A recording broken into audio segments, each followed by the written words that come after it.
didn't go to the moon, but we are definitely going to Ohana. Or should I say, we are going to Johanna for game number 1 between PuMa and Golden. In the bottom right corner from Team Quantic Gaming, it is Golden, one of the Zerg aces for Quantic. Him as well as Hawk are great players living in Oceanside, California.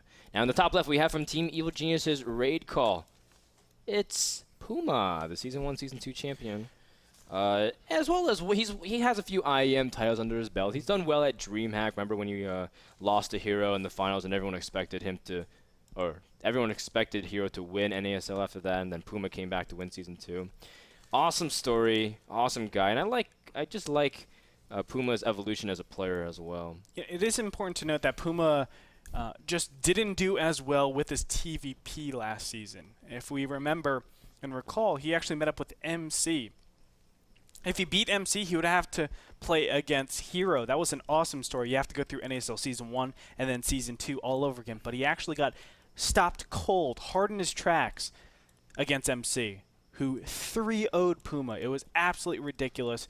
It looked like MC just walked all over him. Now, I say that because TVP, I think, is his toughest matchup. TVZ, on the other hand, I think it's one of his most refined matchups. I still think his TVT is the best, but his TVZ pretty close to that. Well, we'll see how good his Terran versus Zerg is looking nowadays. It is Ohana. It is Johanna. It is Johanna. And Johanna means family. By the way, why are we saying Johanna? She is my girlfriend. You know, it's not just she's my girlfriend, but she actually has made esports. People don't know this. She was an editor for the North American Star League for over a year. And also, she helps me out so incredibly much. So she basically makes esports. She's the creator of esports. I'm very glad. I'm happy for you, Andre, that you and esports can have a nice future together. Yeah. And I really hope it continues to carry on in 2013, especially considering the world's supposed to end soon. Yeah, that's actually pretty scary. It is Ohana, as I was saying, and Ohana's a map where mech is really good, and PuMa's shown a strong inclination recently to go for mech. But I also like just seeing PuMa at his best when he's able to do the drops everywhere, come back into the game, utilize, just harass all game long. That's what made him really strong early on. But of course, it's completely up to him. And PuMa's kind of been off the radar. He hasn't gone to too many tournaments. He wasn't at MLG. People were saying they felt like they could have done better if PuMa was there. And I'm really anticipating how PuMa is going to be able to play for Season 4. Will he be able to even get to the playoffs? Will he get to the finals? What's a finals without PuMa? I have no clue, Fredo. That would be crazy. Say it isn't so, but already we have a very quick start here. A bunker is placed at the natural. It looks like he will be able to pick off one single drone. I like what we're seeing. I mean, this bunker is actually doing a ton of damage. Wow. You can say, okay, only one drone and one Zergling died, but the fact of the matter is these 5 Zerglings, these 6 Zerglings that were out, shouldn't have been out. You shouldn't actually have to make those. A little bit sloppy from Golden, if I have to say anything right now, as Golden should not have let this bunker come up.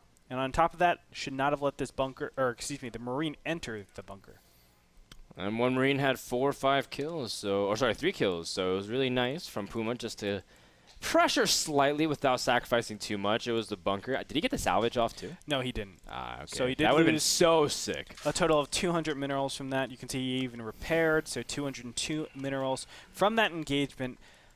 When the day is done, though, you can see the extractor was made, 100 gas was mined. He stopped mining directly after that, got the metabolic boost. You're going to see very quick Zerglings in a little bit. And if PuMa doesn't have the necessary defenses up, he will be in a lot of trouble. However, speed has just been shown.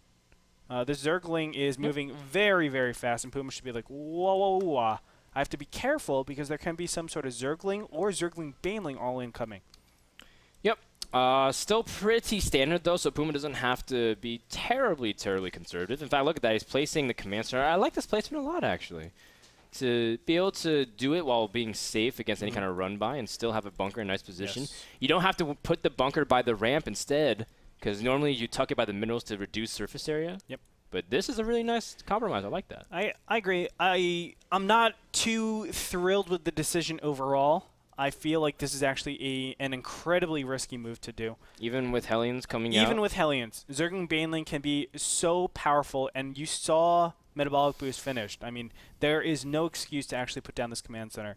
I feel like you have to respect your opponent and go for some sort of more defense. But, of course, PuMa rolling the dice ever so slightly. He will get paid off, though, as Golden is just macroing up. So that's a nice wall, as you were saying, getting the command center out really fast. Everything looks great. Wow, look at this. No starport. No starport. Yeah. It's just going to be straight up to Stim and double engineering bay. Yep. That's it's really nice. Ooh, and Golden moving with the scout on the Overlord at the perfect timing to see everything. He's going to see Tech Lab going up. He's going to see the double engineering base.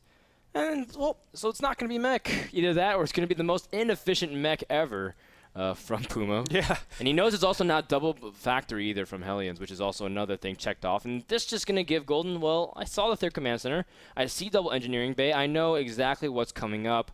And that's just going to allow him to drone as comfortably as he wants to. Fredo, how crazy would it be? He double cancels, gets 2 armories, cancels the barracks, goes 5 factories, and just goes to the all-in.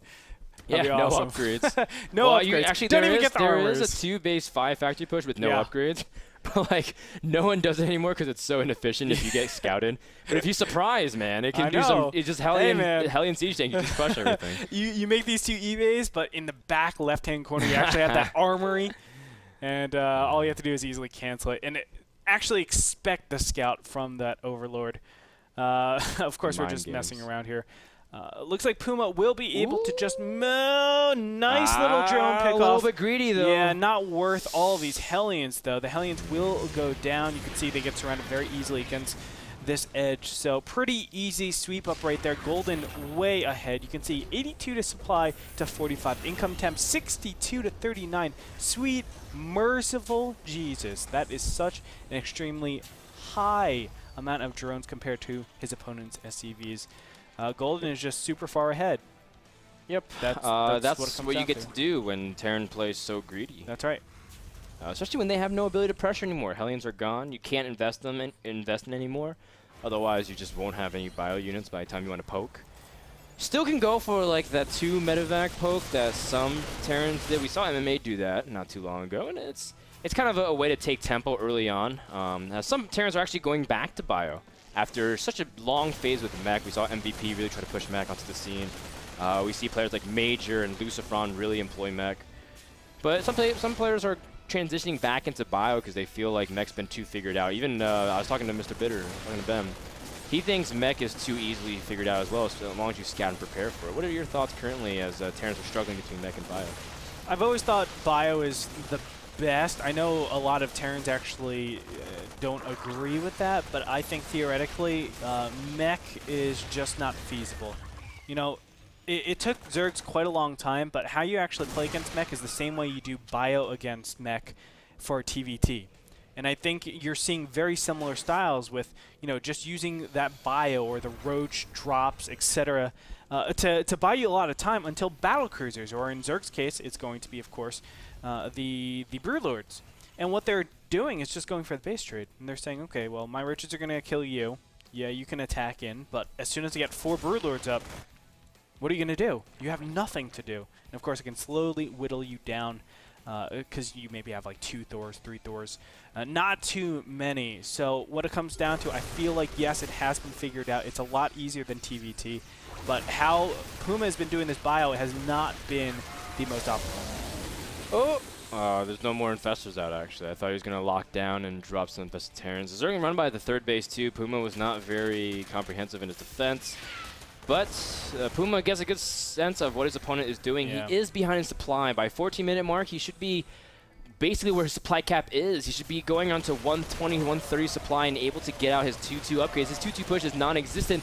Oh my goodness, Golden's just running over him completely. PuMa is overwhelmed. He's absolutely dead here, Froden. There's nothing that PuMa can do. He just doesn't have the material. He lets the Zerglings up, Andre. This is way too much damage. PuMa, very sloppy defense here from game number 1. You can see where he's going there. I mean, he's going for a very standard 3-base double engineering bay greedy play, but he doesn't have the macro behind it. Where is the swell of units that you're supposed to have? GG. Golden takes game number 1 with flawless execution of Ling, run-bys, and counterattacks. Well done. I'll tell you what won the game for him. The Overlord Scout. Yeah. It was Going Reactor Hellion and no Marine pressure or Banshee pressure. When you see that as Zerg, you just say, thank you. I'm going to drone up to 60 drones and then start Infestor Tech because I know you have no capacity of doing a 1-1 push just because you can't get enough barracks up and enough units out by the time 1-1 actually finishes. And on top of that, you don't have to worry about that Hellion run by, really, because it's really, really easy to actually stop. You just place Spine Crawlers, you have Queens there, and you have Zerglings on the field, and you know it's just going to be Hellions, Froden. That's such an easy defense. Yep. From there, where is your gas going to? Upgrades and Infestors.